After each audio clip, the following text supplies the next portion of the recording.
Oh well, good morning, December 11th. Oh my gosh. I woke up early again, but the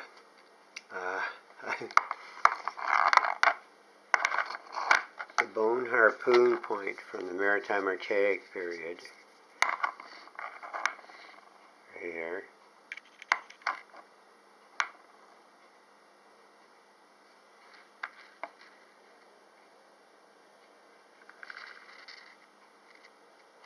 I fashioned my own toggle head for it.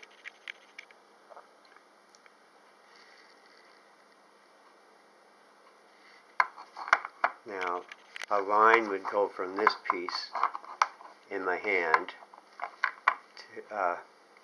to the harpooner. The harpooner would have a large spool of line, some kind of real strong line for when they harpoon their walrus or swordfish, and they would probably, when they got the sword, if it was swordfish, when they got it close beside the boat, they would probably kill it with a very heavy stone club so that they could maybe tie it to the boat and get it to shore, or haul it into the boat.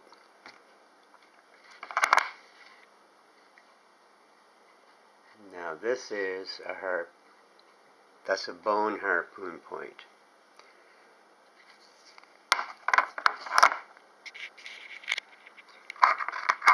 Here is another Maritime Archaic harpoon point. This fit into a toggle head. The toggle head fit into a harpoon shaft. And when this more refined harpoon tip was deep within a swordfish,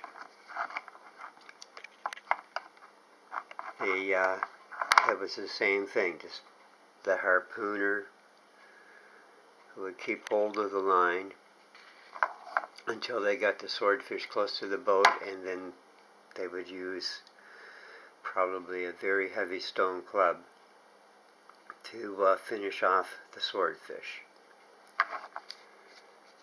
So there's two types of harpoon points here. In this piece,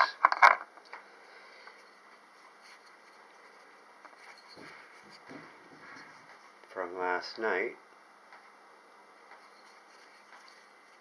is actually a Susquehanna or ceramic period stone blade.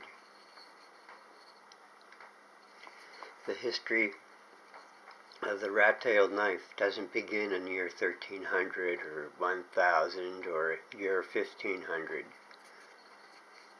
The history of the rat-tailed knife begins as soon as men needed a cutting tool to rend flesh or remove hide. And now this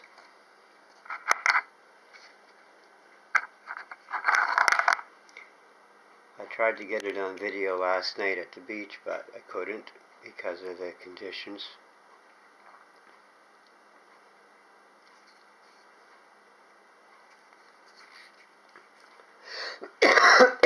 Oh, excuse me.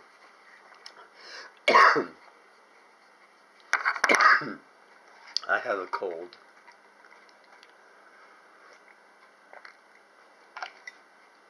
Now,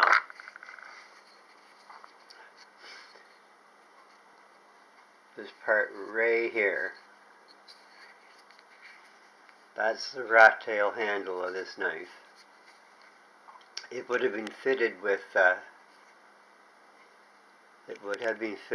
either a bone handle or ivory handle or wood handle, antler handle even, so that you could hold it like this and you could cut whatever you needed to cut. And this stone knife still has somewhat of an edge. It was spared. It was kind of spared by the, saved by the mud. Saved from where? By a thick layer of mud. Trapped under the mud on the beach. And then the mud got washed off yesterday, and I was lucky enough to find this. But that is the history of the rat-tailed knife. Now, that begins whenever the Maritime Falsen period and Maritime Archaic period begins, because people needed cutting tools.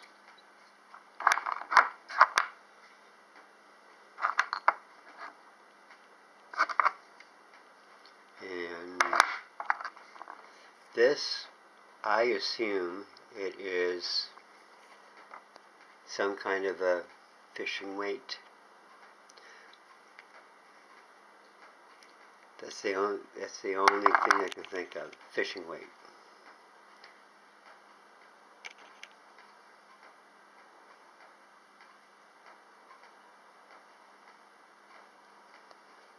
It's quite heavy. A lot of iron content.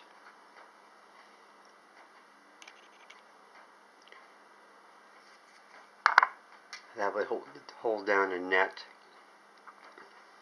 or it would help hold down a fishing net, or a stout fishing line, and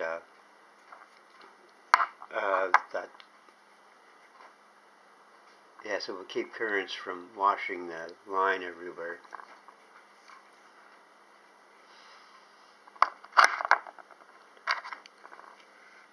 Now we got one very small stone right here. This was meant to be hafted. A handle was hafted onto this, and this was used for very small jobs, very small scraping jobs. We've got, give me 1 second, I have to put these harpoon heads over here.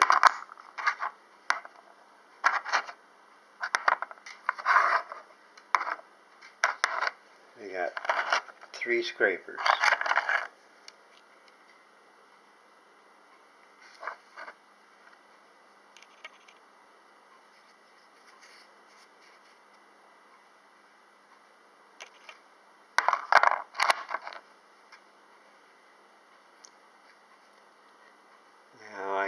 I would consider this probably used for food processing in the kitchen area, the Neolithic kitchen. Even the same with these two here.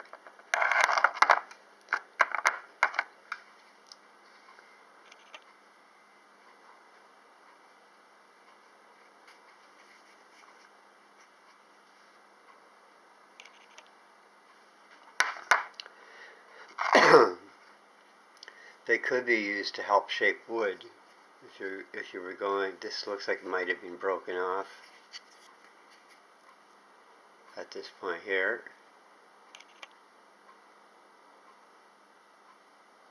No, that's not an accident. This is the way this was actually formed. This is how they fashioned it.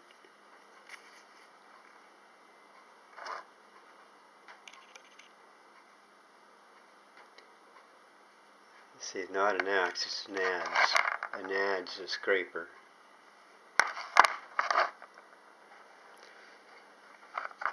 Just like this one here. Here's another one.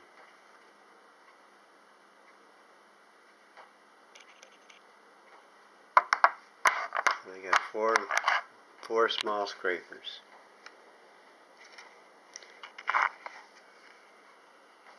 And we got a 5th.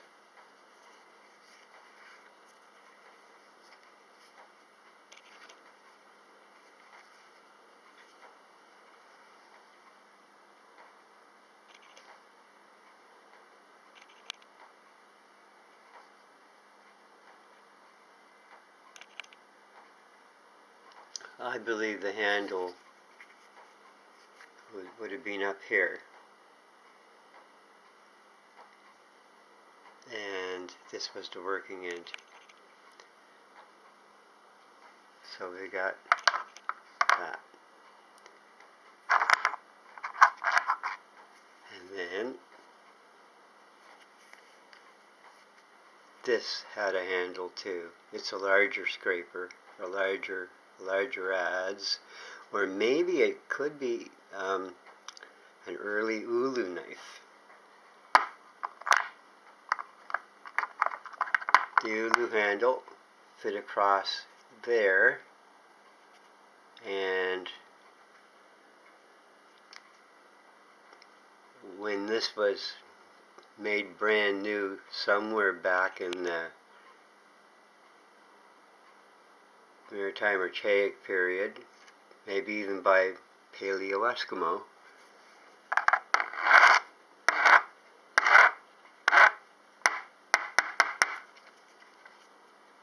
this had a handle, maybe of wood, antler, or ivory,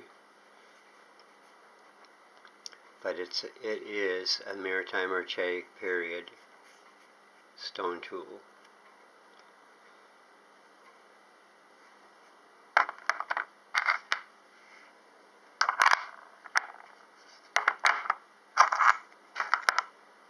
Okay, let's move these adzes over here.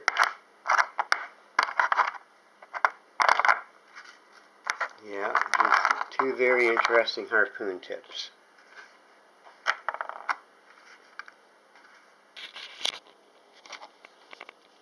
Well, my child's lovely teacher is going to be surprised, because I don't think she's expecting an authentic bone harpoon from the Maritime Archaic period.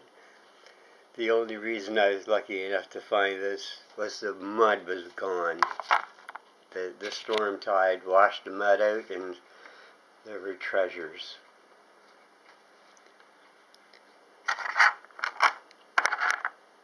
Now, here is probably a fishing weight. Let's put these two together.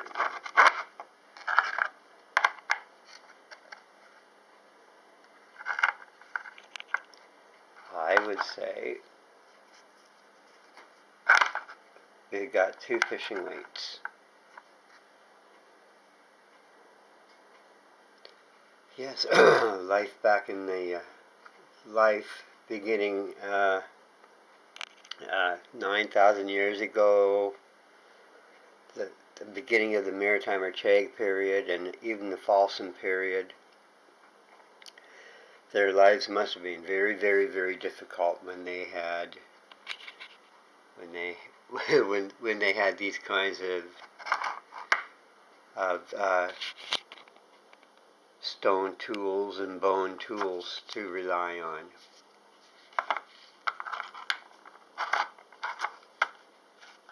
They had to use these to tie line onto these, and then you had to make your hook.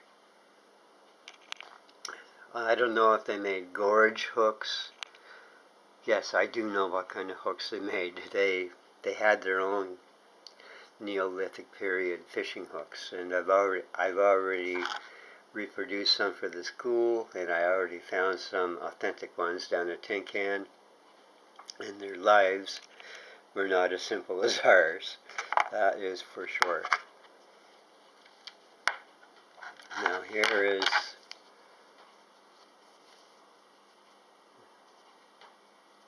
another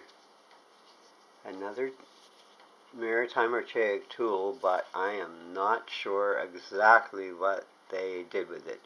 I am thinking it was used in the kitchen area. Once they got their fish or whatever, or they did their foraging and they got their plants and greens and stuff, plant roots, however they did it. They had to have stone tools to process this food. If you wanted to cut up roots, plant roots or break nuts like beaked hazelnuts or anything like that. You needed stone tools to help process that food because you just couldn't use your hands, your fingers. So I'm thinking a lot of these tools were used for that.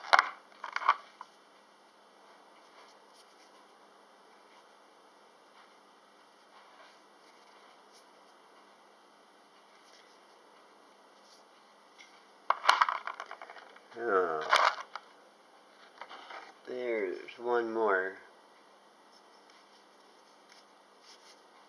I don't know if this is an accident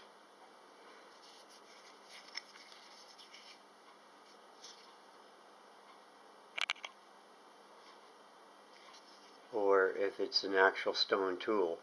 I researched a little and I can't find a lot of details about anything shaped exactly like this, but then again, I didn't research it very well.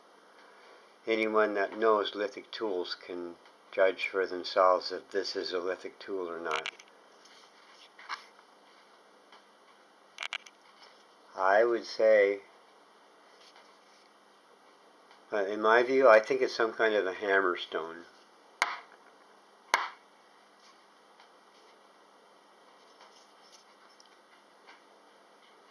That's what I think it is. Oh.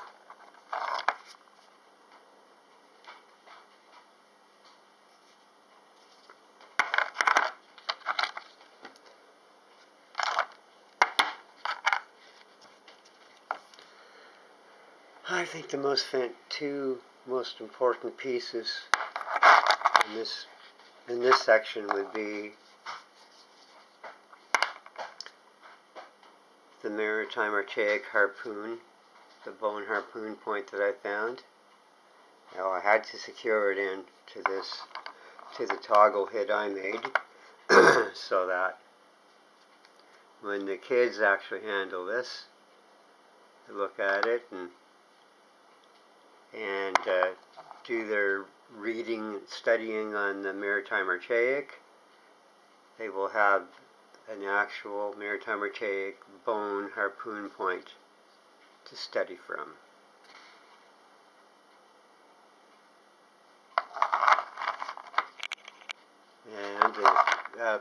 And when that harpoon point was in use, when it was driven deep into a fish, the only thing that stayed in the fish was this harpoon point and the toggle head. The harpoon stayed in the harpooner's hands. Something like that. And this here is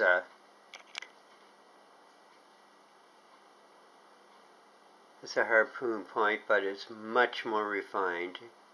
You'll find the Susquehanna and the Paleo-Eskimo and the ceramic period peoples used very similar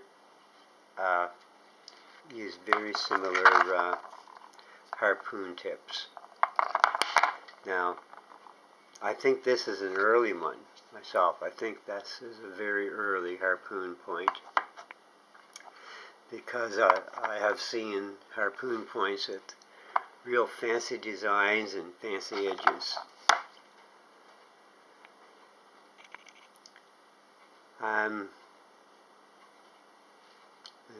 This is ancient. This is a very ancient piece. I'm thinking it might be between 7,000 and 8,000 years old.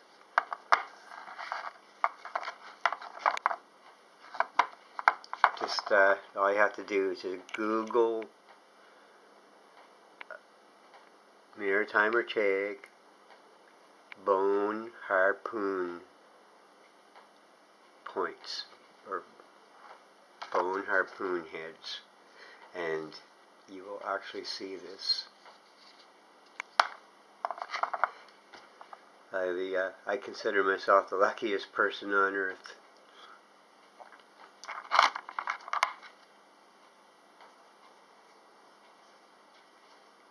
I would never have found that harpoon tip if the mud had not been washed off the beach yesterday.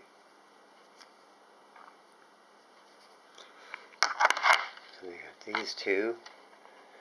Now this, I didn't look at it really well. I have no idea if this is an accident or if it is a lithic tool from the Maritime Archaic to Susquehanna period, but if I was alive back then, I most certainly would have found a way to put a stone like this to use. Could have used it in the Neolithic kitchen area. It's for processing grains and meat and stuff like that. Now we got,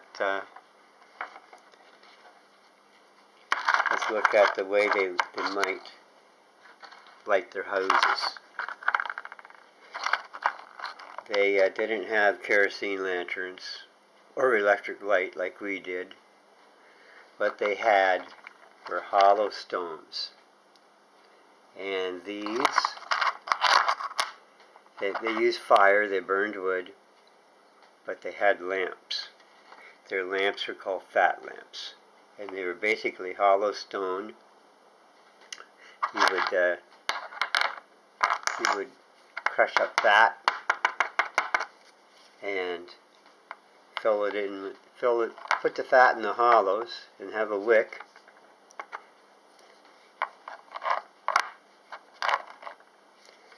Well, fat burns, just like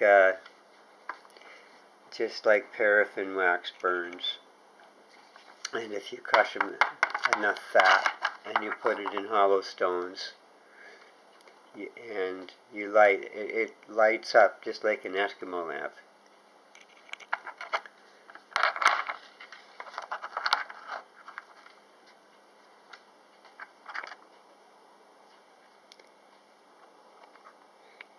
This is how they lit their homes. And these kind of stones, they call them cup stones. These cup stones that they use for fat lamps were also used for processing grains and foraged foods, and they needed dishes to eat from. So anyone that ever found large hollow stones at the Debert, Nova Scotia site or any other Maritime Archaic site, these stones were used for processing food or as fat lamps.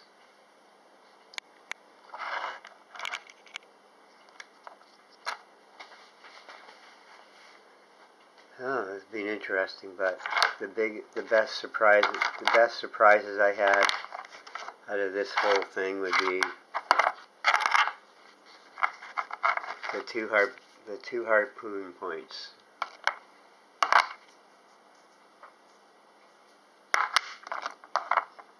And the two fishing weights.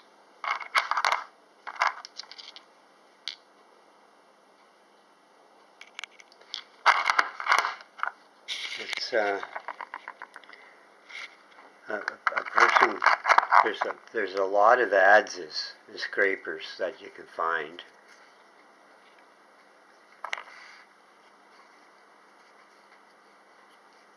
Down there, because their Tin Can Beach is literally around 3,000 feet from the 1604 fortified Maliseet village of what Champlain called, well, they call it Navy Island. Navy Island, 1604 fortified Maliseet village. And to pronounce its name, just say Ooey Gooey. You will see if you research the 1604 Navy Island, Maliseet village, Champlain.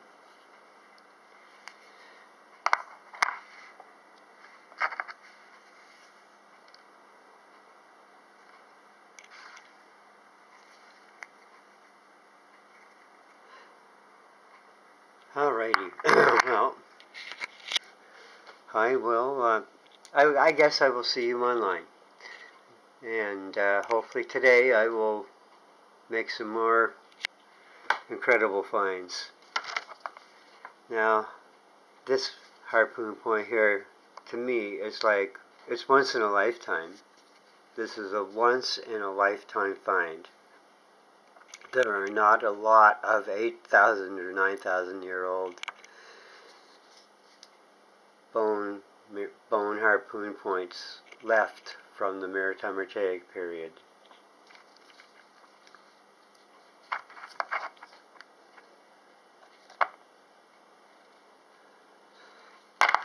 I consider myself the luckiest person on earth. I will see you on